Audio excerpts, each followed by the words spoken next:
भज मन नारायण।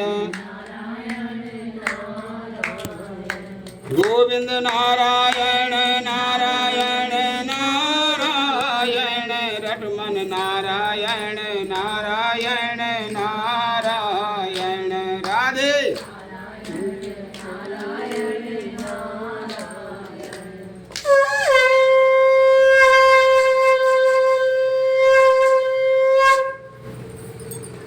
बोले सत्यनारायण भगवान की जय। एक समय नैमिषारण्य तीर्थ में शौनकादि 88,000 ऋषि एकत्रित हुए। कलयुग की चिंता में चिंतित थे कि कलयुग कैसा युग होगा। सतयुग में, द्वापर में, त्रेता में भी राक्षस थे, अब कलयुग में भी राक्षस हैं। सतयुग, द्वापर, त्रेता में सिंह वाले होते, अब बिना सिंह वाले हम जैसे ही हैं, है ना। धर्म कार्यों के जो विरुद्ध रहेंगे, अपने बड़ों का जो अपमान करेंगे, बात बात पे माता पिता को जो आंख दिखाएंगे, ऐसे लोग हैं। तो ऐसे लोगों को धर्म क्षेत्र में आगे बढ़ने के लिए विचार कर रहे थे कि कलयुग में मनुष्यों को महान कष्ट होगा और अपने से बड़ों के विमुख रहेंगे, अपने से बड़ों का सम्मान नहीं करेंगे, धर्म कार्यों से विमुख रहेंगे और नाना प्रकार के कष्टों को भोगेंगे। केना पयोन चेता सा भवे नासा भवे दुखम। सोचने लगे क्या उपाय करना चाहिए, क्या पूजा करनी चाहिए, क्या व्रत करना चाहिए। तो सोचते सोचते उसी समय जो है कौन आए, सोजी महाराज उसी मार्ग पे आए जहाँ पे 88,000 ऋषि विचार कर रहे थे, कलयुग की चिंता में चिंतित थे।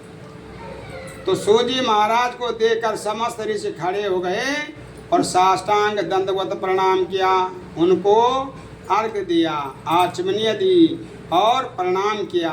प्रभु, हम कलयुग की चिंता से चिंतित थे, आपने हमको भवसागर पार कर दिया है। बतलाइए कि कलयुग में मनुष्यों को मनवांछित फल की प्राप्ति कैसे होगी। तो सूजी महाराज ने कहा कि मनुष्य, हे ऋषियों, तुमने मनुष्यों के कल्याण के लिए बहुत अच्छी बात पूछी है। आज मैं प्रेम वश होकर के तुमसे इस व्रत के बारे में बतलाता हूँ, जिस व्रत को करने से मन वांछित फल की प्राप्ति होती है।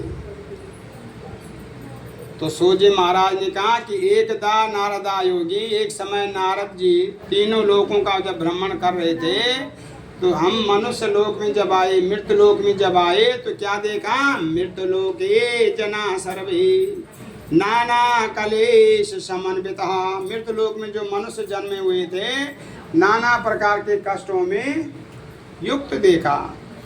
केना पयोन चेतासा, किस उपाय से, किस विधि से इन कष्टों को दूर किया जा सकता है। ऐसे सोचते सोचते कहाँ गए, भगवान नारायण के पास गए। नारद जी ने भगवान की स्तुति करी, कहा प्रभु आद्य मध्य ही हिताया निर्गुणाय गुणात्मने नमः। हे प्रभु, आप आदि मध्य और अंत रहित हैं, निर्गुण हैं, भक्तों की पीड़ा को दूर करने वाले हैं, आपको मेरा नमस्कार है। भगवान जी ने नारद जी की स्तुति सुनी, प्रसन्न हुए और नारद जी से कहा, हे नारद जी, किमार्थे मन से ही, क्या है तुम्हारे मन में, किमार्थे ब्राह्मणे, कहाँ से भ्रमण करके आ रहे हो, किते मन से व्रते, और क्या तुम्हारे मन में है, क्या है लेके आए हो, क्या पूछना चाहते हो। नारद जी ने कहा प्रभु, मृतलोके जना सर्वे, मृतलोक में जो मनुष्य हैं नाना प्रकार के कष्टों से युक्त हैं और सब मनमानी कर रहे हैं, कोई भी अपने धर्म पे नहीं है। हर प्रकार के एक कष्ट से निकल करके दूसरे कष्टों में, एक भय से निकल करके दूसरे भय में, इस प्रकार के मनुष्य जी रहे हैं। बतलाएं कि उनका दुख कैसे दूर होगा, उनके कष्ट कैसे दूर होंगे। तो भगवान जी कहा, हे नारद जी, तुमने मनुष्यों के भलाई के लिए बहुत ही सुंदर बात पूछी है। आज प्रेम वश होकर के मैं उस व्रत के बारे में बतलाता हूँ, जिस व्रत को करने से मन वांछित फल की प्राप्ति होती है। नारद जी ने कहा प्रभु, किम फलम किम विधानम च किदनेवा तद्व्रतम, क्या फल है, क्या विधान है, कब करना चाहिए, तो भगवान जी ने कहा कि कोई दिन खराब नहीं है। यस्मिनम कबसे दिवसे, किसी भी दिन जो है भगवान जी का व्रत किया जा सकता है। संध्या के समय, शाम के समय बतलाया गया है भगवान जी की कथा कि श्याम काल के समय भगवान जी का पूजन करके भगवान जी की कथा श्रवण करना है, भगवान जी का यज्ञ करना है, आरती करनी है, प्रसाद ग्रहण करके भगवान जी का संकीर्तन करते हुए हमारे कई जन्मों के कष्ट दूर हो सकते हैं। कलयुग में जो है नाम स्मरण करने से मनोवांछित फल की प्राप्ति हो जाती है। अब हम कथा में बैठे हुए हैं और मन जो है हमारा घर पे लगा हुआ है या किचन में लगा हुआ है या मेहमानों की तरफ लगा हुआ है कि मेहमानों को क्या देंगे, किचन में क्या बनाएंगे, घर में सास सो रही होंगी या उठ गई होंगी, दूध लाया होगा कि नहीं लाया होगा। आए भगवान जी की कथा में 3 प्रकार के प्राणी जाते हैं। कितने प्रकार के? 3 प्रकार के प्राणी। अब सुनो, उनमें से हम कौन से प्राणी हैं? जो कभी नहीं बोलता है उसे भगवान जी की कथा में बिठा दो, अब बोलना शुरू कर देते हैं। जिनकी आवाज़ कहीं नहीं निकलती होगी, भगवान जी के कीर्तन में जाओ, न तुम करो न हम करें। एक जाते हैं इस प्रकार के लोग। दूसरे लोग कैसे जाते हैं कि जो केवल अपने आप को देखते हैं, दूसरे को देखते हैं, कौन किसने अच्छी साड़ी पहनी है, किसने अच्छे कपड़े पहने, कौन अच्छा दिख रहा है, कौन खराब दिख रहा है। एक जाते हैं श्रोता, जिसको नींद कहीं नहीं आती है, भगवान जी की कथा में बिठा दो। प्रमाणित चीज बता रहा हूँ मैं आपको सबको, इसका प्रमाण है। अगर कथा में जो है अगर नींद ना आए तो गारंटी इस बात की, किसी 3 घंटे की कथा में बैठ जाओ, अच्छों को नींद आ जाती है। नहीं नींद आएगी तो गप्पे लगाना शुरू कर देंगे, नहीं गप्पे लगाएंगे तो एक दूसरे को देखेंगे, ये कौन है, कहाँ देखी होगी, कहाँ मिली होगी, किसने क्या पहन रखा है, मैंने क्या पहन रखा, कौन सुंदर है, क्या सुंदर है। ये हर एक आप लोग आए हैं जो भगवान को समर्पित हैं। आप लोग भगवान के क्या हैं? श्रोतागण, भगवान की कथा सुनने वाले। भगवान की पूजा कैसी भी हो, भगवान की कथा कैसी भी हो, उसमें बैठने से हमारे कष्ट दूर होते हैं। लोग प्रसाद क्यों बांटते हैं भगवान जी के मंदिर में? कि हमारे कष्ट दूर होंगे। नहीं तो अपने घर में प्रसाद भया अपने आप ही खा लिया। आजकल प्रसाद का दूसरा भी तरीका निकल गया कि भंडारा करेंगे और केवल अपनों को ही खिलाएंगे। जबकि उस भंडारा का संकल्प हो गया, उस भंडारे को आप खा नहीं सकते हैं। भंडारा तो हम लोगों के लिए है ही नहीं। हम भंडारा बड़े शौक से खाते हैं, तो भंडारा तो उन लोगों को जिनको आवश्यकता है वो दान का प्रभाव लगता है। वो दान हमारा जो है दिनों दिन बढ़ेगा। फिर वह प्रसाद उतना खाना चाहिए जितनी आवश्यकता है। फिर लोग प्रसाद खाते हैं तो आधा वही छोड़ दिया, आधा वही फेंक दिया, आधा भक्षण कर दिया। कहना उस प्रसाद का अनादर भी नहीं होना चाहिए। तो भगवान का प्रसाद उतना ही लीजिएगा जितनी हमको आवश्यकता है। अगर ज़्यादा भी मिल रहा है तो उतनी ही आवश्यकता है। भगवान जी के भंडारे में अगर हम जा रहे हैं तो कुछ न कुछ दान पुण्य करिए। वहाँ पे दुनिया भर के मंदिरों में भंडारे चल रहे हैं। आजकल कावड़ की सेवा चली, लोगों ने 15 दिन तक भोजन भी नहीं बनाया होगा अपने घर में। ऐसे भी हैं लोग, सज्जन लोग। तो उस भंडारे का महत्व ये है कि हम दूसरे का दरिद्र अपने घर में ले जाते हैं और अपना पुण्य उनको दे जाते हैं। उस भंडारे का महत्व यह है। भगवान जी की पूजा नहीं लांघनी चाहिए, भगवान जी की आरती कभी नहीं छोड़नी चाहिए। अगर हमको पुण्य फल चाहिए तो भगवान जी की भक्तों की अपने सास ससुर की, गुरु ब्राह्मणों की कभी भी जो है बुराई नहीं करनी चाहिए, न सुननी चाहिए। करने वाला तो दोषी होता ही है, सुनने वाला उससे दुगना दोषी होता है। इसलिए मनसा वाचा कर्मणम, क्या कहा भगवान जी ने कि जो मन से, वाणी से, कर्म से भगवान को समर्पित होगा तो भगवान उसके लिए समर्पित हो जाएंगे। सुदामा को भगवान इतना दे दिया कि सुदामा ने जो है उस दान का, उस सेवा का कभी एहसास ही नहीं हुआ कि भगवान जी ने इतना कुछ दिया। भगवान की भक्ति में ही लगे रहे। अब भगवान ने कभी इतना नहीं जताया कि मैंने सुदामा को इतना दे दिया। वो अपने ही कार्य में लगे रहे, सबका कल्याण करते रहे। तो भक्ति तो ऐसी होनी चाहिए, श्रद्धा भाव प्रेम जो समर्पण भगवान से प्रति है, तो निश्चित रूप से भगवान उनको समर्पित हो जाएं, कष्ट भी हमारे तभी दूर होते हैं। आजकल पूजा पाठ में एक नकली घी चल रहा है, और दुकानदार लाला भी बोलता है कि जो है पूजा वाला घी चाहिए, तो पूजा की घी हो जाता है नकली। अब फल चाहिए असली, तो असली फल कहाँ से मिलेगा? जो नकली फल वहीं से प्राप्त हो जाए। तो घी से ही पता लग गया कि हम अच्छा घी खा रहे हैं। और भगवान जी को जो डालडा जिसको हम इस्तेमाल ही नहीं करता है, लाला पहले बोल देता आप इस्तेमाल मत करना। लेके देखने ना बतेरे लोगों को मिला होगा, बहुत से लोगों को हैं, वो 50 या 100 रुपये में मिल जाएगा आधा किलो, 100-125 रुपये का ज़्यादा से ज़्यादा। और असली घी लेंगे तो 600-700 रुपये का मिलेगा 1 किलो। तो इस हिसाब से धर्म कार्यों में हमेशा बारीकी रहनी चाहिए कि भगवान की पूजा के कोई हम बासी पुष्प तो नहीं ले जा रहे हैं, भगवान की पूजा के लिए कोई हम बासी फल तो नहीं ले जा रहे हैं, भगवान की पूजा में हम कोई जो है अशुद्ध वस्त्र तो नहीं अर्पण कर रहे हैं। तो जैसी जा की भावना, जिसकी जैसी भावना होती रहे, जा की जैसी भावना हाँ प्रभु उसको उसी तरह से बना देते हैं। अगर हम ज्ञानियों का संग करते हैं तो ज्ञानी बन जाएंगे, मूर्खों का संग करेंगे तो मूर्ख बन जाएंगे, और धर्मात्माओं का संग करेंगे तो धर्मात्मा बन जाएंगे, और चुगलखोरों का संग करेंगे तो वैसे ही बन जाएंगे। धर्म कार्य करने से धर्म में वृद्धि होगी, शुभ कार्यों में वृद्धि होगी, और अन्य कार्यों में जो है पुनरपि जननम पुनरपि मरणम भज गोविंदम परमानंदम। तो भगवान का जो स्मरण कर रहे हैं, सुबह शाम भगवान जी की जो सेवा में लगे हैं, भगवान भी जानते हैं कि हमारा भक्त हमको क्यों बुला रहा है, इसको क्या चाहिए। हम स्वस्थ हैं, सुरक्षित हैं, सुंदर घर है, सुंदर वर है, सुंदर बच्चे हैं, ये भगवान का आशीर्वाद ही है। जिनके पास नहीं है उनको भी देखिए। तो प्रभु आपकी अपार कृपा है हमारे ऊपर, अपनी कृपा दृष्टि बनाए रखना। कहना सत्यनारायण भगवान का व्रत करो, मनोवांछित फल की प्राप्ति होगी। तो सूजी महाराज कह रहे हैं कि जैसे नारद जी को भगवान जी ने बतलाया था वैसे मैंने आपको बतला दिया, क्या सुनना चाहते हो? तो ऋषियों ने कहा प्रभु सत्यनारायण भगवान का व्रत सबसे पहले किसने किया, मैं वो सुनना चाहता हूँ।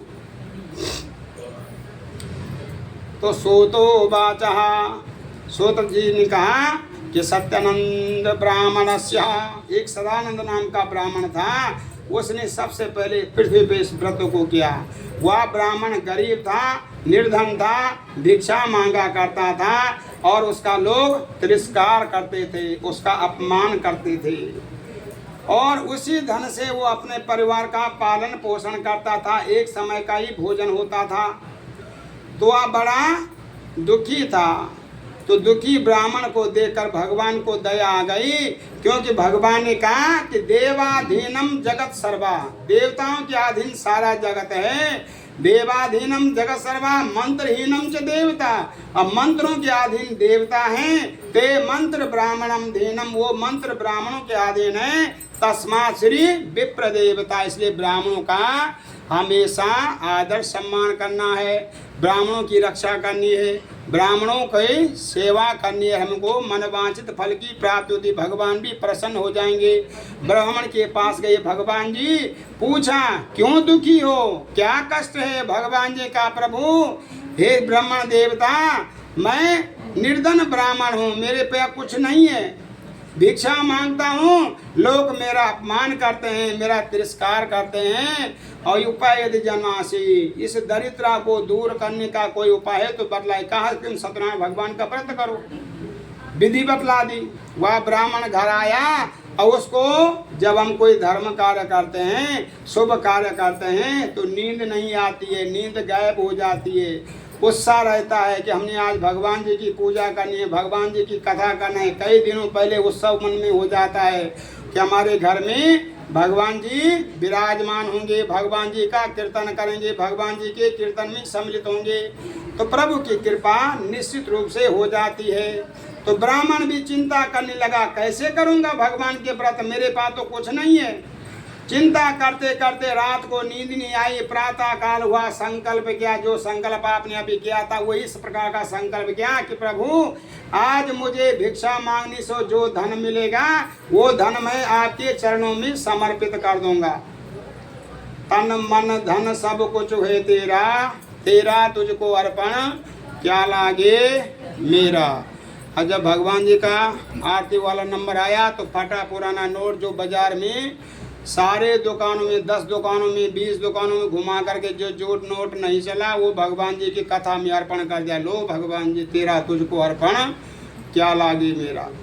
फिर भगवान तभी तो कहते हैं कि जा की रही भावना जय जैसी प्रभु मूर्त देता तैसी। जिसकी जैसी भावनाएं होती है वैसे ही फल उसको प्राप्त हो जाता है, वैसे ही वातावरण बन जाता है, वैसे ही माहौल बन जाता है। धर्म क्षेत्र में जाएंगे तो धर्म क्षेत्र का माहौल मिलेगा, और अन्य क्षेत्र में जाएंगे तो अन्य क्षेत्रों का, कई प्रकार के क्षेत्र हैं उनमें जाएंगे तो उसी प्रकार का माहौल बन जाएगा।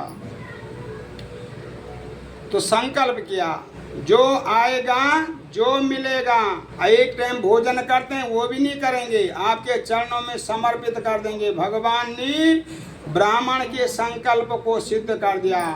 देवताओं ने भी मनुष्य रूप में आकर के उस ब्राह्मण को धन दान दिया, सामग्री दान दिए। बड़ा प्रसन्न हुआ, प्रभु मेरे जीवन काल में इतना सामान तो लेने की तो बात दूर की बात है, मैंने देखा तक नहीं है, इतना सामग्री मुझे प्राप्त हो गई। बड़ा प्रसन्न हुआ। इष्ट मित्रों के साथ अपने नाता रिश्तेदारों को कहा कि मेरे घर में भगवान जी की पूजा है, कथा है, सब लोग आना। सब लोग इकट्ठे हुए, भगवान जी की पूजा हुई, भगवान जी का ध्यान हुआ, भगवान जी को चरणामृत प्रसाद अर्पण कर दिया गया, भगवान जी का यज्ञ हुआ और आरती हुई। सबने भजन कीर्तन आदि करे। उस व्रत के प्रभाव से वह ब्राह्मण सर्वगुण संपन्नम चेवा दुर्लभम वैकुंठम गमनम। तो ये मनुष्य जीवन हमारा कितने साल का है?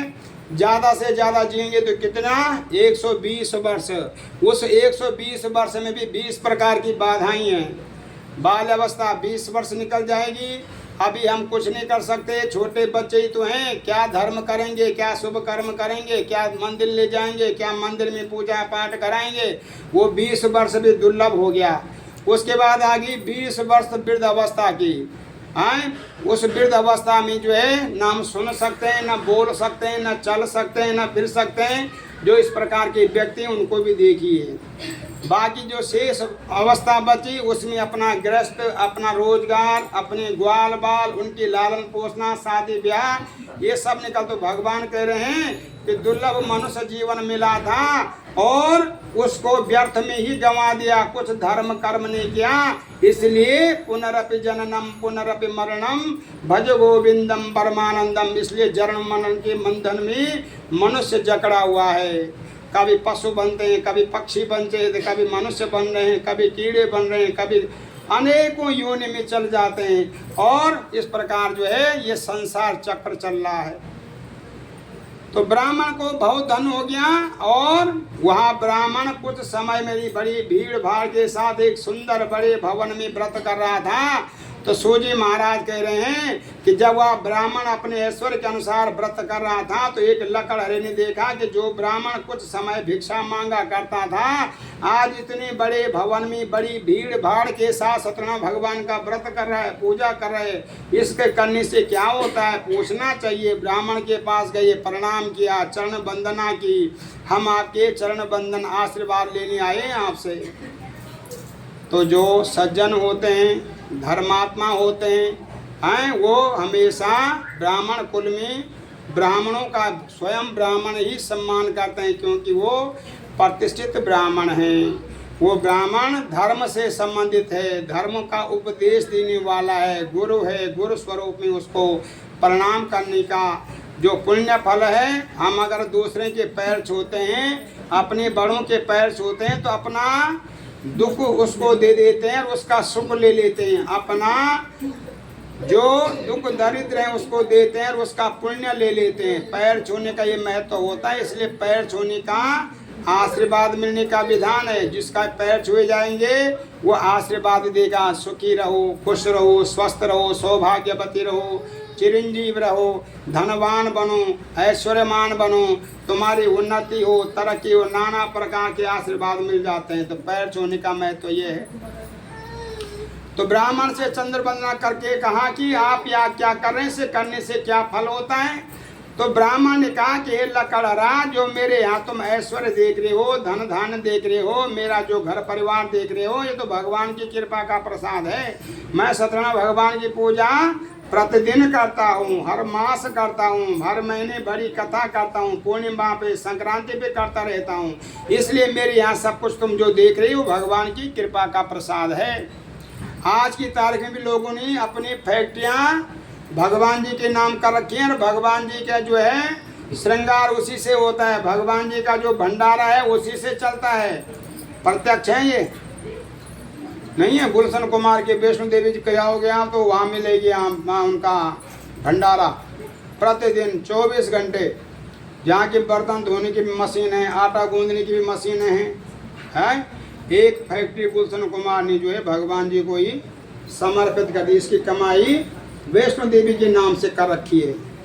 आप देखिए केदारनाथ, बद्रीनाथ, गंगोत्री, यमुनोत्री, इनमें जो बड़े बड़े धनी लोग हैं पूरी सामग्री पहुंचा देते हैं। कई महीनों पहले ट्रक पहुंच जाते हैं कि जो वहाँ का भंडारा होगा वो हमारी तरफ से होगा। जितने समय तक मंदिर खुलेगा उतने समय तक मंदिर की सारी व्यवस्था हमारी होती है। तो आज भी जो धर्मात्मा लोग हैं, पुण्यात्मा लोग हैं, वो धर्म कर्म में आगे रहते हुए धर्म क्षेत्र में निरंतर वो आगे हैं और इस प्रकार के धर्म कार्य करते हैं। काय भगवान की कृपा का प्रसाद है। लकड़ने का मुझे बतलाओ न, मैं भी आपकी कथा अनुसार करूँगा। ब्राह्मण ने समस्त विधि बतला दी। वह बड़ा प्रसन्न हुआ, अपने घर आया और भगवान का नाम स्मरण करने के बाद जब विश्राम करने गया, सोने गया तो नींद ही नहीं आई। चिंतित हो गया कि लकड़ी बेचने तक इतना धन मुझे मिलता नहीं कि जिससे मैं भगवान की पूजा कर दूं। कल मैंने भगवान की पूजा का संकल्प किया है और कैसे करूं, क्योंकि मेरे पास तो धन है नहीं। तो लकड़ी ने भी प्रातः काल उठ करके स्नान किया, संकल्प किया कि लकड़ी बेचने से जो धन मुझे मिलेगा वो मैं आपके चरणों में समर्पित कर दूंगा। उस पर भी भगवान की कृपा हुई, उससे भी बहुत सा धन मिला। बड़ा प्रसन्न हुआ, प्रभु आज तक मैंने जितनी लकड़ियाँ बेची मैंने अपने जीवन में इतना धन कभी नहीं देखा जितना धन मुझे आज मिला है। ये तो भगवान की कृपा है। और भगवान की कृपा को प्राप्त करते उसने भी भगवान का विधि पूर्वक पूजन किया। उस पूजन से वह ब्राह्मण भी, वह लकड़ा भी सर्वगुण संपन्न हुआ। इस लोक के समस्त सुख भोग किए और अंत में भगवान के चरणों में उसका स्थान हुआ। सोजी महाराज ने आगे कथा का वर्णन किया कि भद्रशिला नदी तस्या, भद्रशिला नदी के तट पे भगवान जी की कथा एक राजा कर रहे। एक साधु नाम का बनिया वैश्य वहाँ गया। उसने व्रतधारी राजा को देखकर प्रणाम किया कि ये इतना बड़ा आदमी है, राज्य का स्वामी है और यहाँ का राजा है, इसको व्रत करने की, पूजा करने की आवश्यकता क्या है। फिर भी आदर पूर्वक राजा के पास गया, प्रणाम किया, कहा कि आप भक्त युक्त से क्या कर रहे हैं, इसे करने से किस फल की प्राप्ति होती है। राजा ने कहा कि हे वैश्य कुमार, मैं संतान प्राप्ति के लिए व्रत कर रहा हूँ, क्योंकि मेरे पास धन धान्य सब कुछ है किंतु संतान नहीं है। संतान प्राप्ति के लिए भगवान का व्रत कर रहा हूँ। तो वैश्य ने कहा कि मेरे घर में भी कोई संतान नहीं है, कई वर्ष हो गए शादी हुए, संतान आज तक नहीं हुई है। मुझे भी इस व्रत की विधि बतलाइए, मैं भी आपके कथा अनुसार इस व्रत को करूँगा। और राजा ने वैश्य को उस व्रत का समस्त विधि बतला दी। वह वैश्य अपने घर आया और अपनी धर्मपत्नी, कौन थी वैश्य की धर्मपत्नी? वैश्य की धर्मपत्नी का नाम क्या था जो कथा कर रहे थे? कुछ नहीं पता। हाँ तो फिर सत्यनारायण भगवान की कथा में फिर जो है बातचीत करते हो तो फिर क्या पल्ला क्या पड़ेगा फिर? हाँ, लीलावती कौन थी? वैश्य की धर्मपत्नी। हैं तो लीलावती ने कहा अपने स्वामी से कि आपने तो सुंदर विचार कहा, क्योंकि घर के काम कौन करते हैं? धर्मपत्नियां करती हैं। जो माताएं रहती हैं, बहनें होती हैं, वो धर्म कार्य में आगे होती हैं। आदमी तो एक तरफा होता है, बिजनेस में है तो वहाँ सुबह चला गया, शाम को आ गया। तो जो धर्मपत्नी है, जो धर्म क्षेत्र में आगे हैं, जिनको जिस प्रकार संस्कार मिले हैं, वो धर्म क्षेत्र में समस्त विधि बतला देते हैं कि आज तिथि ये है। पति को नहीं जितना पता होता जितने की माताओं बहनों को पता होती हैं। तो बतलाया कि ये तो धर्म का कार्य है। धर्मपत्नी ने कहा कि धर्म का कार्य है। कौन है धर्मपत्नी? हाँ, कहा कि धर्म का कार्य क्या करना चाहिए? कल करे सो आज कर, आज करे सो अब, पर में परलय होएगी, बहुरी करोगे कब? अरे भगवान का काम है, कल करेंगे कल करेंगे, कल कभी नहीं आएगा, आज ही कर दो। तो वैश्य ने क्या कहा टका धर्मम टका कर्मम टका ही परमा टका या यस्य गृहे टका नास्ति। हाँ टका टका सके, हमारा जो धर्म है जो कर्म है वो पैसा, बिना पैसे का कुछ होता नहीं है। अभी क्यों धन व्यर्थ में नष्ट करेंगे। 10 रुपए का प्रसाद ले जाएंगे और कहेंगे कि मेरी बेटे की नौकरी लगा दो जिसके जो उसे 2 लाख रुपए महीने की सैलरी हो जाएगी। तो भगवान जी की कितनी भेंट हुई, 10 रुपए के प्रसाद में भगवान खुश हो गए और नौकरी लग गई 2 लाख रुपए की आज के ज़माने में, है ना।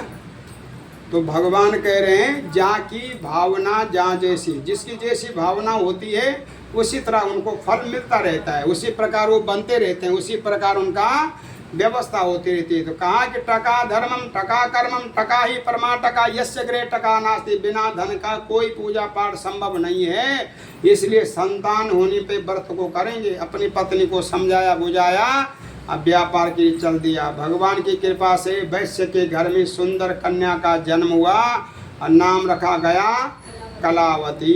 लीलावती की पुत्री का नाम है कलावती। तो फिर कलावती ने कहा, कलावती का जन्म हुआ। लीलावती ने अपने स्वामी से कहा कि अब आपने भगवान जी का व्रत का संकल्प किया था, उस व्रत को कर लो।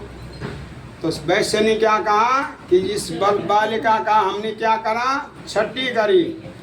आजकल लोग छठी जो है विधि विधान से करते हैं, पूरे शहर को दावत दे देते हैं और उस दावत में क्या मिलते हैं, गिफ्ट मिलते हैं। रखने की भी जगह नहीं होती, घर में नहीं होता है। कोई बड़ी तस्वीर, कोई छोटी तस्वीर, कोई गुड्डी, कोई गुड़िया, इस तरह का लाएंगे और दे देंगे।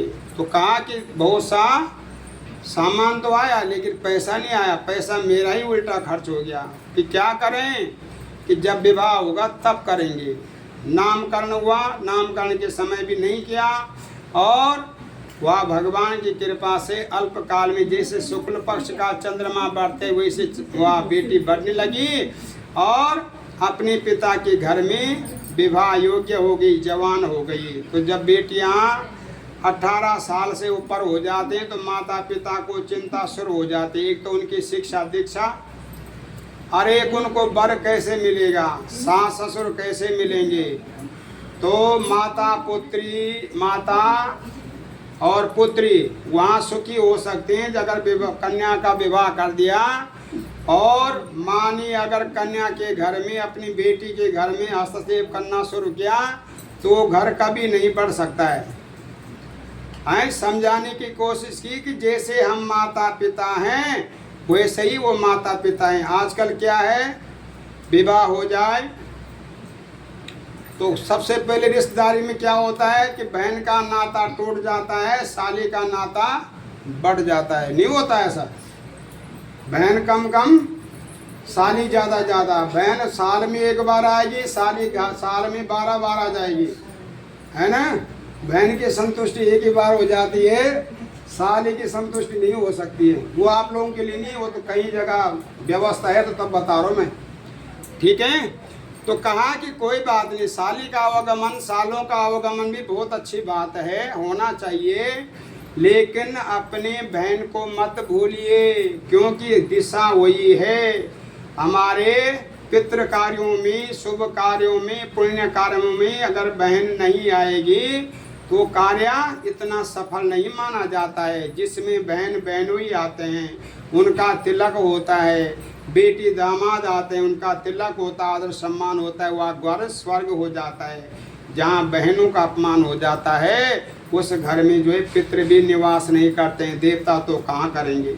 इसलिए उतना कितना मानना चाहिए बहन को, अपनी बहन की तरह ही बहन को मानना चाहिए। पत्नी कहेगी तुम्हारी बहन ऐसी है, मेरी बहन बहुत अच्छी है, तो पति भी मान लेता है भाई हमने तो रहना यही है, आग में क्यों ज़्यादा घी डालें, क्योंकि वो आग नहीं और तेज हो जाएगी। कहना जी हाँ ठीक है, आप जो बोल रही हैं वो ठीक है। बोलो सत्यनारायण भगवान की, आदि शक्ति महामाया की। तो कहा कि कब करेंगे, विवाह के समय। विवाह भी हो गया, सुंदर वैश्य कुमार मिल गया, सरगुण संपन्न से मिला। अब वैश्य ने क्या कहा अपने दामाद से, देखो मेरी एक पुत्री थी, मेरे पास जो कुछ धन धान्य थे वो आज भी तुम्हारा है, कल भी तुम्हारा है, दोनों एक साथ व्यापार करते हैं और आप यहीं रुको, आपकी व्यवस्था बहुत बढ़िया हो जाएगी। तो दूर जमाई ढोल समाना, क्या बोलते हैं, जो दूर का दामाद होता है वो ढोल की तरह, मतलब जो है बहुत अच्छा और मंगलकारी उसको माना जाता है। और नजदीक जमाई क्या होता है, आधा, ठीक है। और घर जमाई गधा समाना, जो घर जमाई होते हैं वो गधा के समान होता है, जब चाहो तब लादा हैं। तो कहने दूर का जो दामाद होता है वो कभी कभी आता है, फिर 10 साल तक आएगा तो उसकी बहुत सेवा खातिर होगी। 10 साल के बाद आएगा तो वो कुर्सी भी अपने आप ही ढूंढेगा बैठने के लिए, मैं कहाँ पे बैठूं। फिर 10 साल के बाद आगे आएगा तो घर के जो कार्य भी हैं ससुराल के वो करना शुरू कर देते हैं, ठीक है नी। बोलो सत्यनारायण भगवान की। ऐसा होता है कि नहीं होता है, बहुत जगह होता है, देखने को मिल जाएगा, ठीक है। अब भगवान ने कहा कि तुमने मेरी पूजा करने का संकल्प किया था, तुम्हें गोद भी भर दी, तुम्हारे घर में जो है लक्ष्मी की प्राप्ति भी हो गई, उसका तुमने विवाह भी कर दिया, लेकिन आज तक तुम मेरा व्रत नहीं कर सके, इसलिए तुम्हें भविष्य में कठिन दुख प्राप्त होगा। दोनों ससुर जमाई राजा चंद्रकेतु के नगर में जाते हैं, वहाँ व्यापार करते हैं। भगवान इनको झूठा भ्रष्ट प्रतिज्ञा श्राप दिया था कि तुम्हें भविष्य में कठिन दुख प्राप्त होगा। 2 चोर राजा के राजमहल में गए, वहाँ पे धन रखा हुआ था, उस धन को चुराया और जब भाग रहे थे तो राजा के सिपाही ने देख लिया, उनका पीछा किया। दोनों चोर भागते भागते कहाँ पहुँचे, जहाँ पे दोनों ससुर जमाई रात्रि विश्राम कर रहे थे। उस धन को उन चोरों ने वहीं छुपा दिया और अपने आप अलक्षित हो गए। राजा के सिपाही ने जब खोजते खोजते आए तो राजा के धन को वहीं देखा। उन दोनों को चोर समझ करके राजा के सामने ले गए कि महाराज हम 2 चोर पकड़ के लाए हैं, क्या सजा दी जाए उनको।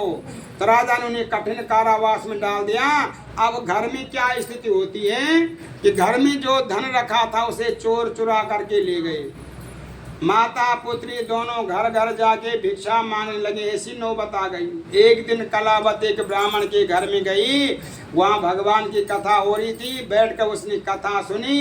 रात्रि में जब अपने घर आया तो अपनी माँ से बोली, हे माँ, एक ब्राह्मण के घर में मैंने मन वांछित फल देने वाला व्रत सुना है कि भगवान की व्रत करोगे, भगवान की पूजा करोगे तो मन वांछित फल की प्राप्ति होगी।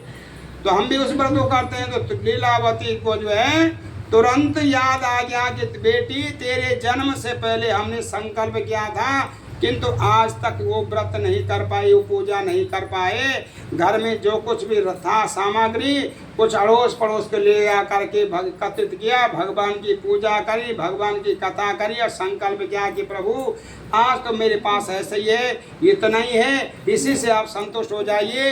मेरे पति और दामाद की रक्षा करना, उनको तुरंत जब घर आ जाएंगे तो विधि विधान से आपका पूजन करेंगे। तो प्रभु की कृपा हुई, राजा को स्वप्न में भगवान ने दर्शन दिया, हे राजन दोनों वैश्य कुमारों को छोड़ दो, जितना धन तुमने उनका लिया उसे वापस कर दो। तुमने मेरा कहना नहीं माना तो मैं तुम्हारा राजपाट सब कुछ नष्ट कर दूंगा। तो स्वप्न में जो स्वप्न होते हैं किसी भी व्यक्ति को, मातृशक्ति को हो या भाई बंधुओं को, जो स्वप्न होते हैं तो उसका विचार भी कर लेते हैं कि पहले तो याद ही नहीं रहते हैं, याद रहेंगे तो विचार करते हैं कि ऐसा स्वप्न मुझे हुआ है। तो हमारे जो सलाहकार होंगे तो अच्छे सलाहकार रखे होंगे, अच्छे सलाहकार अड़ोस पड़ोस होगा तो अच्छी सलाह मिलेगी। और सलाहकार अगर जो है वैसे ही होंगे तो उसी प्रकार की सलाह हमको मिलेगी। तो राजा के जो सभासद थे विद्वान थे, महाराज स्वप्न सत्य प्रतीत होता है, स्वप्न के अनुसार आचरण कर लें। राजा ने दोनों वैश्य कुमारों को छोड़ने की आज्ञा दी, जितना धन उनका लिया था उससे दुगना उनको दिया। अब वैश्य कुमारों ने राजा को प्रणाम किया कि आपके आशीर्वाद से अपने नगर के लिए हम प्रस्थान कर रहे हैं। दोनों ससुर जमाई अपने नगर के लिए उन्हें प्रस्थान किया। शाम के समय नौका को समुद्र के किनारे खड़े करके राजा के पास गए और समुद्र किनारे नौका खड़ा करके भगवान की पूजा करी। भगवान ने भी एक दंडी का रूप धारण किया कि इनको जो है परीक्षा लेनी चाहिए। इनको इतना धन मिल गया है और सब कुछ इनकी व्यवस्था बढ़िया हो गई है, अच्छा धन इन्होंने कमा लिया है। इनकी परीक्षा, इनका मन शुद्ध हुआ कि नहीं हुआ? भगवान इनके पास गए, तुम्हारी नाव में क्या भरा हुआ है? तो धन के मद में चूर। जिनके पास पैसा ज़्यादा आ जाता है या आने लग जाता है, उनको अहम हो जाता है, उनको घमंड हो जाता है। और घमंड के आगे वो अपने बड़ों को, अपने माता पिता को, अपने घर परिवार को कुछ नहीं समझ सकते हैं और फिर उसी प्रकार वो बातें करते हैं।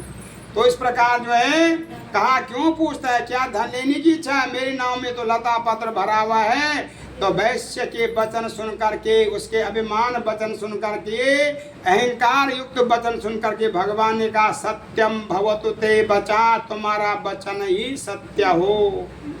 अंतर ध्यान हो गए, समुद्र के किनारे जा करके दिखाई दिए। तो वैश्य ने अपनी पूजा संपन्न करी, नाव में देखा लता पत्र भरा हुआ है, बेहोश हो गया। जब होश आया तो उसका दामाद कहने लगा, तुम चिंता न करो। चिंता चिता से कहते, मैं तुमसे बड़ी हूँ, तो जीते को जलाती, मैं मुर्दे को जलाती हूँ। तो चिंता कभी नहीं करनी चाहिए, भगवान पे समर्पित कर देना चाहिए। प्रभु मैं आपकी पूजा कर रहा हूँ, मुझे नहीं पता आप कैसे मेरी रक्षा करोगे, मेरी रक्षा आप ही करनी है। अगर भगवान को हमने इष्ट बना लिया, भगवान को हमने अगर गुरु बना लिया, तो निश्चित रूप से हमारे कष्ट दूर हो जाएंगे। तो दोनों ससुर जब आई, दंडी स्वामी के चरणों में गिर पड़े, दंडवत प्रणाम करने लगे, रोने लगे, प्रभु हमने आपका बहुत अपमान किया है, आपका अनादर किया है, हमें क्षमा कर दो, हम आपके शरणागत हैं, शरणागतों की रक्षा करने वाले प्रभु, मेरे कारोबार की, मेरे घर की रक्षा करो प्रभु, मेरे कष्टों को दूर करो। इस भावना को सुनते हुए भगवान ने कहा, वैश्यों देखो रो मत, तुमने मेरी पूजा करने का संकल्प किया था, आज तक तुम मेरी पूजा नहीं कर सके हैं, इसलिए तुम्हें बार बार दुख प्राप्त हो रहा है। तो वैश्य ने कहा, प्रभु आपकी माया से मोहित हुए ब्रह्मादि देवता भी आपको नहीं जान सकते हैं, तो मैं अज्ञानी आपको कैसे जान सकता हूँ? भगवान कहते हैं, देखो जब बीमार आदमी होता है तो बीमारी की दशा में जो उसके खबर लेने जाते हैं तो उनके मन में दया भाव आ जाते थे, भाई इस तरह की बीमारी नहीं होनी चाहिए, इस प्रकार के कष्ट नहीं होने चाहिए। तो एक वहाँ पे एक भगवान जी की जहाँ पे पूजा हो रही हो, कथा हो रही है, तो वहाँ पे जो ज्ञान की बातें हो रही हों तो वहाँ पे जो ज्ञान मिल जाए। हर एक शमशान घाट में जब वहाँ पे वो चिता को जलते हुए देखता है कि एक दिन मुझे भी यहीं आना है, एक उस समय 3 जगह जो ज्ञान मनुष्यों को मिलता है, भगवान कहते हैं वही ज्ञान अगर सदा हमको रहेगा तो हम क्यों फिर तेरा मेरा करेंगे, क्यों फिर जो है बेकारों में फिरेंगे, क्यों जो है इस प्रकार के मैं करते हुए हैं आगे बढ़े। भगवान कह रहे हैं हमेशा ज्ञानियों की भांति हमें विचार करना चाहिए। तो कहा कि हम अपने सामर्थ्य के अनुसार आपका व्रत करेंगे, पूजा करेंगे, मेरे धन को उपस्थित कर दीजिए। भगवान इनकी प्रार्थना स्वीकार करी, उनका धन ज्यों का त्यों उपस्थित कर दिया। दोनों वैश्य कुमार बड़े प्रसन्न हुए, अपने नगर के लिए उन्हें प्रस्थान किया। नगर के निकट पहुंचते अपने धन की रक्षा करने वाले नौकरों को घर भेजा कि हमारे आने का समाचार दो। घर में जाके तैयारी होगी तो वह दूत घर गया, सोकार के धर्मपत्नी को प्रणाम किया। किसको प्रणाम किया? लीलावती को, कि बहुत सा धन लेकर के, बहुत सा सामान लेकर के सेठ जी नगर के निकट आ गए हैं। तो वैश्य की पत्नी बड़ी प्रसन्न हुई। लीलावती ने अपनी पुत्री कलावती से कहा, बेटी मैं तेरे पिताजी और दामाद जी के दर्शन को जाती हूँ। पहले क्या होते थे, लोग पति के नाम नहीं लेते थे। पुराने कितने हैं यहाँ पे, पति का नाम कौन कौन लेता है? लेते हैं कोई? पुराने जो लोग होंगे 40 साल 45-50 साल के ऊपर जो है वो अपने पति के नाम नहीं लेते, ठीक है। और आज की पत्नियां अपने पति का नाम, हमारी पत्नी हमारा नाम कभी नहीं लेती, खाली जब जगदीश हरि की आरती आती तब नाम होता होगा, बस उसके बाद कोई नाम ही नहीं लेती। डॉक्टर के यहाँ डॉक्टर के यहाँ के लिए थोड़ी नहीं जाते, डॉक्टर के यहाँ जाएंगे तो हम भी ले जाएंगे साथ में। तो कहने का मतलब ये है कि पहले की जो धर्म पत्नियां थी पति का नाम नहीं लेती थी। पति ब्रह्मा, पति विष्णु, पति देवो महेश्वरा, आजकल की पत्नियां अपने गुरु बना लेते हैं। गुरु तो सबसे पहले पति है, पति की आज्ञा है तो किसी ब्राह्मण के पास जा करके उसे गुरु बना दिया जा सकता है। उपदेशक की हमारी मंगल कामना कैसी होगी, हमारे घर में मंगल कामनाएं कैसे होंगी, हमारे स्वस्थ कैसे रहेंगे, खुश कैसे रहेंगे, प्रसन्न कैसे रहेंगे, हमारे कष्ट दूर कैसे होंगे। इसलिए उनसे मार्गदर्शन लेते हैं, उनको ही गुरु बना लेते हैं। अलग से गुरु धारण करने की व्यवस्था नहीं है। आजकल की जो है, जो पत्नी कह देंगी वही पति करने लग जाते हैं। इस तरह की व्यवस्थाएं हैं। तो पहले की पत्नी पति का नाम ले तो क्या कहती है, कलावती लीलावती। कलावती लीलावती से कह रही कि तुम्हारे पिताजी आ रहे हैं। साथ में दामाद का भी नहीं नाम लेते थे, है ना। दामाद ही भगवान का ही स्वरूप होते हैं। लक्ष्मी नारायण, जब कन्या का विवाह होता है तो उस समय वो वर जो है नारायण का स्वरूप होता है और वो बेटी जो है लक्ष्मी का रूप होती है। इसलिए बेटियों से पैर नहीं छुआए जाते हैं। आशीर्वाद तो लेते हैं, उनको देना चाहिए, है ना। तो हमारे यहाँ तो छूते हैं, हमारे यहाँ गढ़वाल में तो यह है बेटियों को जो है पैर छूते हैं, उनको आशीर्वाद देना होता है। तो यहाँ तो ऐसा है कि दामाद के घर में अगर जो है सास ससुर चलो, सास माता पिता चली गई तो वहाँ का पानी भी बहुत जगह पे ऐसा है कि पानी भी नहीं पीते वहाँ का, क्योंकि उस घर में हमने दान दे दिया है। किसको, बिटिया को, है। अब उस घर में बेटी कैसी भी हो, किस तरह भी हो, अगर उसे अच्छी शिक्षा देंगे तो वहाँ घर हमारे घर की तरह ही चलेगा। और नहीं अच्छी शिक्षा देंगे तो वो घर भी बिखर जाएगा, स्वयं भी परेशान रहते हैं। इसलिए अच्छी शिक्षा दीक्षा, बेटा आपका वो घर है, उस घर में आपको अपना घर बना के रखना है और अपना तो ही वहाँ पे रखना है, तो आपका घर मंगलकारी हो जाएगा। इस भावना के साथ बेटी का घर भी हमेशा मंगल कामनाओं के साथ आगे बढ़ता रहता है। तो कहा कि तू भी भगवान की पूजा कर रही है, तू भी शीघ्र चली आना। तो माता के वचन सुनकर के कलावती ने भगवान की पूजा संपन्न की, किंतु बिना भोग लगाए, बिना प्रसाद ग्रहण करके वह भी अपने पति को देखने चली गई। इस कृत्य से क्या हुआ, भगवान रुष्ट हो गए। इसलिए भगवान ने कहा कि भगवान जी की जहाँ पे आरती हो रही हो, आरती में जो प्रसाद अपने आप मिल जाए वो प्रसाद अमृत के समान हो जाता है। जो मांग के प्रसाद लिया जाता है वो दरिद्र होता है और वह दरिद्र हमको प्राप्त हो जाता है। इसलिए भगवान का प्रसाद अपने आप मिल रहा है तो वो अमृत है, और अगर मांग के लिया जा रहा है तो दरिद्र है। वो दरिद्र हमें अपने घर ले आते हैं। इसलिए भगवान के प्रसाद दर में जब जाते हैं तो अपने आप ही प्रसाद मिल जाता है। तो देखती उसका पति नाव से तो जल में डूब रहा है। महाशोक से रोती हुई कन्या जो है वहीं पे गिर पड़ी और वैश्य परिवार बड़ा भयभीत हुआ। सब इष्ट मित्रों को इकट्ठा किया गया कि कैसी यह नाव हारी गई है, न जाने किस देवता के माया से नाव हारी गई है। इसलिए करुणा विलाप करने लगे। सबको इकट्ठा किया, प्रभु हम आपकी ही आज्ञा से बार बार इस प्रकार के कष्ट झेल रहे हैं। हे प्रभु हमारी रक्षा करो, हम आपके शरणागत हैं, हमारी रक्षा करो, हमारे कष्टों को दूर करो। अगर भगवान जी के मंदिर में जाओ और रोना अगर आ गया तो हमारी पूजा भगवान जी तुरंत स्वीकार कर लेते हैं कि वास्तविक ये बच्चा जो है अपने दुख दरिद्र लेके मेरे पास आया, तो निश्चित रूप से हमारे कष्ट भगवान दूर कर लेते हैं, उसकी मनोकामनाएं पूर्ण हो जाती हैं। तो आकाशवाणी हुई, तुम्हारी कन्या ने मेरे प्रसाद का परित्याग किया, इसलिए इसका कन्या का पति से अदृश्य हुआ है। या घर जा करके प्रसाद घर के लौटेगी तो उसका पति से अवश्य मिलेगा। वह कन्या घर गई, भगवान का भोग लगाया, भगवान का पूजन किया। उस पूजन प्रभाव से, प्रसाद को ग्रहण करने से वह जो है आकर अपने पति से मिली, अपने पिता से बोली पिताजी घर को चलिए, विलम्ब न करिए। कन्या किस प्रकार के वचन सुनकर वैश्य परिवार बड़ा प्रसन्न हुआ और हमेशा पूर्णिमा संक्रांति को सत्यनारायण भगवान का व्रत करने लगा। यहाँ लोके सुखम भुक्ता, इस लोके संपूर्ण सुख ऐश्वर्य प्रदान करने के बाद उसका परिवार सर्वगुण संपन्नता की ओर बढ़ने लगा और अपने आप जो दुर्लभ मोक्ष को प्राप्त हुआ। बोले सत्यनारायण भगवान की जय। आगे सूर्य महाराज कथा का वर्णन कर रहे हैं। एक राजा ने भी बहुत से जंगली जानवरों को मारकर एक बट के वृक्ष के नीचे देखा कि ग्वाल बाल, जो छोटे ग्वाल बाल लोग हैं भगवान का खेल खेल में ही पूजा कर रहे हैं, भगवान का भोग लगा रहे हैं। उन्होंने देखा कि बट वृक्ष के नीचे राजा विराजमान है। राजा अभिमान वश न तो वहां गया, कुछ ग्वाल बालों ने देखा कि राजा वहां पे विराजमान है, कुछ प्रसाद दिया, राजा ने प्रसाद ग्रहण कर लीजिए। राजा ने उस प्रसाद को वहीं परित्याग कर दिया, छोड़ दिया, फेंक दिया। अपने नगर में आए तो शतम पुत्रम भवन नष्टा, 100 पुत्र राजपाट सब कुछ नष्ट पाया। इस प्रकार राजा जो है बड़ा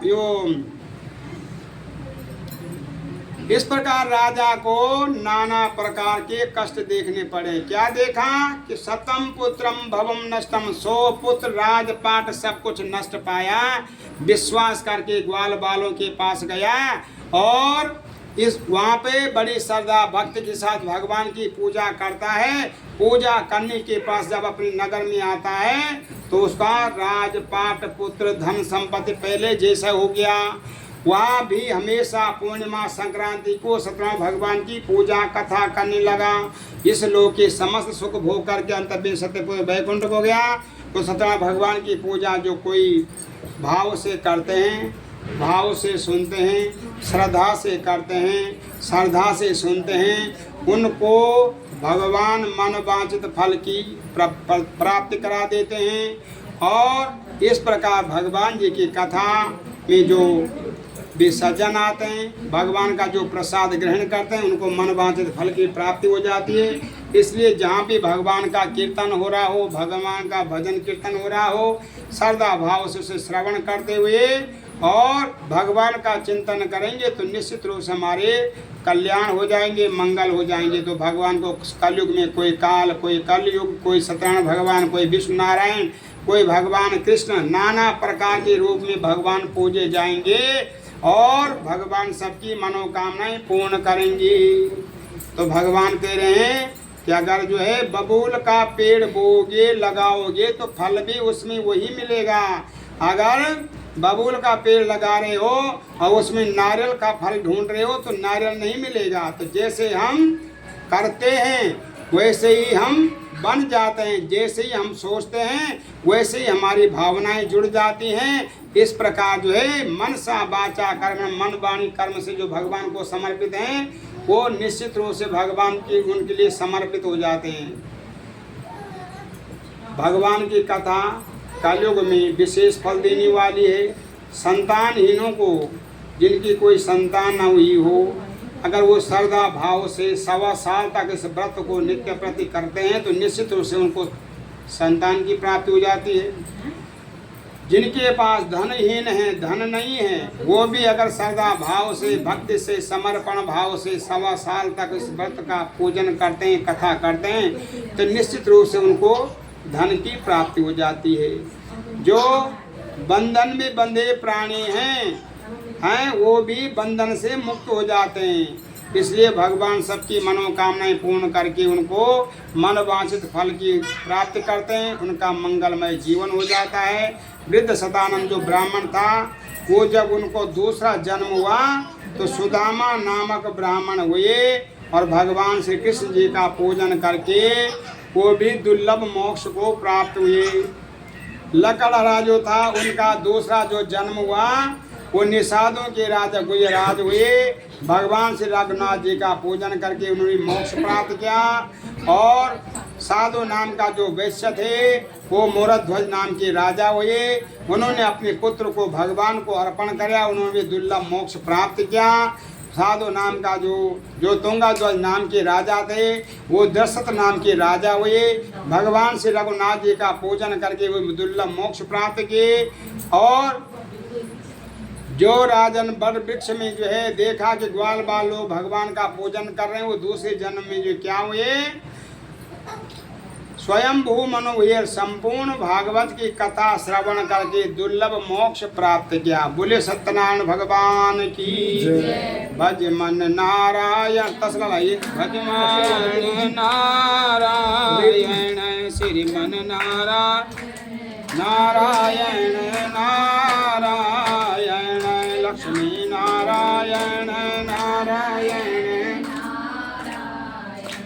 बद्री नारायण नारायण नारायण रटमन नारायण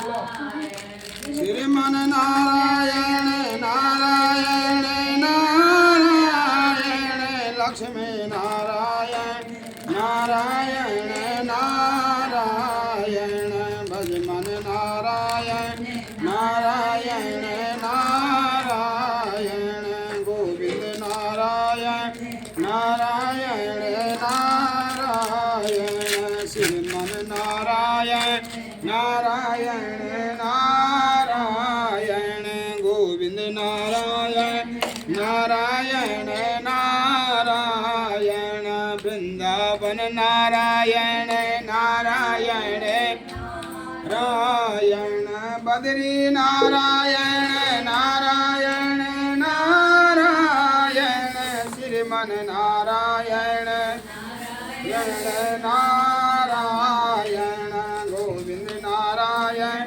नारायण नारायण रटमन नारायण नारायण नारायण बोले सत्यनारायण भगवान की थोड़ा टोला बेटी थोड़ा सा वृंदावन बिहारी लाल की जय सत्यनारायण भगवान की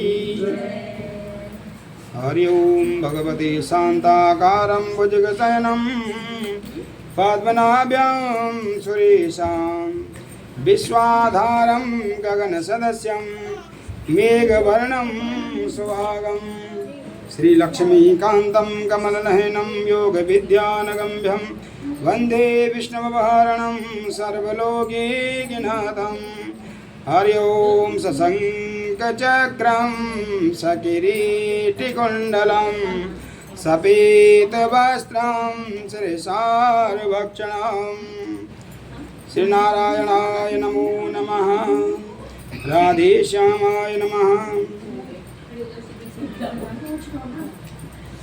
लो माता जी थोड़ी शादी दे दो बाश। ओम अहं भगवते शां श्री विष्णवे नमो नमः।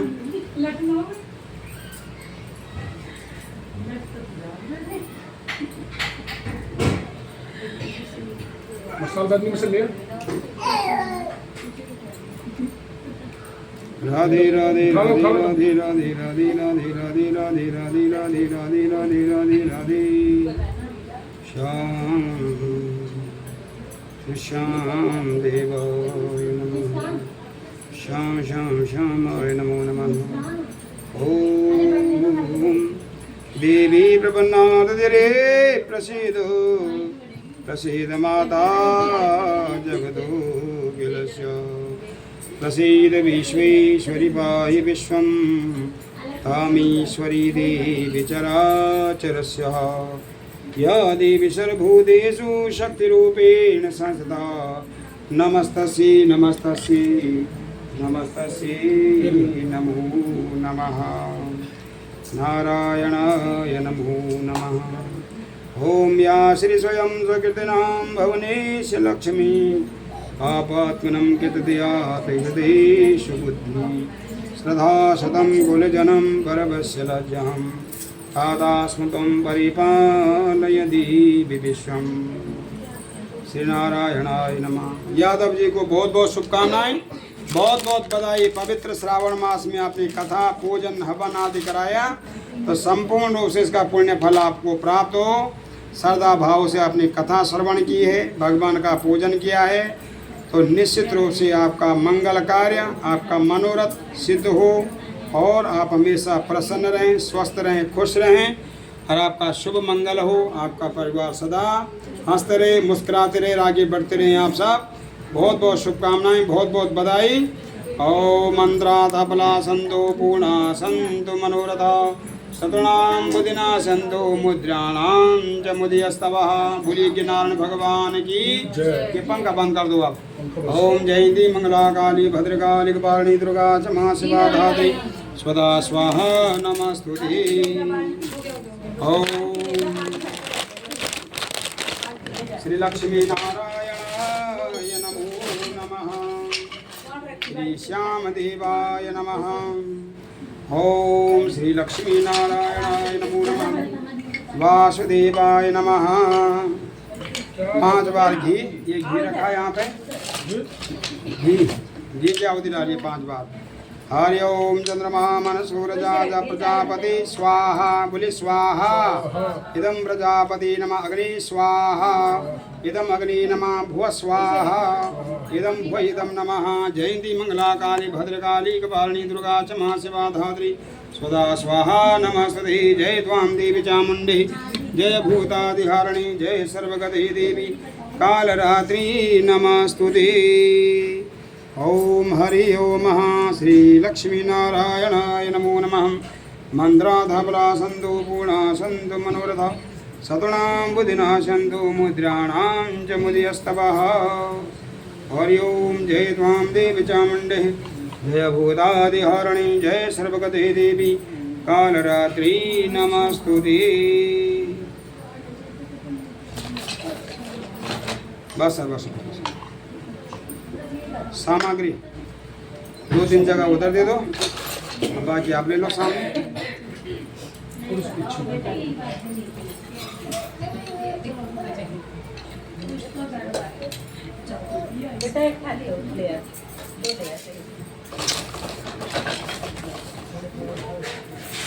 हरि ओम श्री राधा नमो सीताराम पतये नमो नमः। सीताराम पतये नमो नमः। लक्ष्मी नारायण लक्ष्मी नारायण नमो नमः। सीताराम पतये नमो नमः। लक्ष्मी नारायणाय नमो नमः। वासुदेवाय नमः। चलिए सबसे पहले गणेश जी के लिए ओम गणानंत्वः गणपति गंगवामहि, प्रियानंत्वा प्रियपति गंगवामहि, निधीनान्त्वा निधिपति गंगवामहि। वसु मम आहमजानि कृपधमातमजासि कृतम् स्वाहा, बोलिए स्वाहा। अम्बे अंबिके अम्बानिके नमानिति कशनहं सुभद्रिकां बीलवासिनी मां स्वाहा। गायत्री मंत्र सुख शांति के लिए सब लोग बोल सकते हैं। भूर्भुवा स्वाहा तस्सवितुर्वरेण्यं भर्गो देवस्य धीमहि धियो यो नः प्रचोदयात् स्वाहा। इदम गायत्री इदम नमः स्वाहा। अब महामृत्युंजय मंत्र शंकर भगवान जी का हमारी रक्षा के लिए, हमारे स्वास्थ्य लाभ के लिए। ओम त्र्यंबकं यजामहे सुगंधिं पुष्टिवर्धनम् उर्वारुकमिव बन्धनात् मृत्युर्मुक्षीयमामृतात् स्वाहा। हरि ओम भगवते माँ दुर्गा को प्रसन्न करने के लिए ओम कात्यायनी च विद्महे कन्याकुमारी च धीमहि तन्नो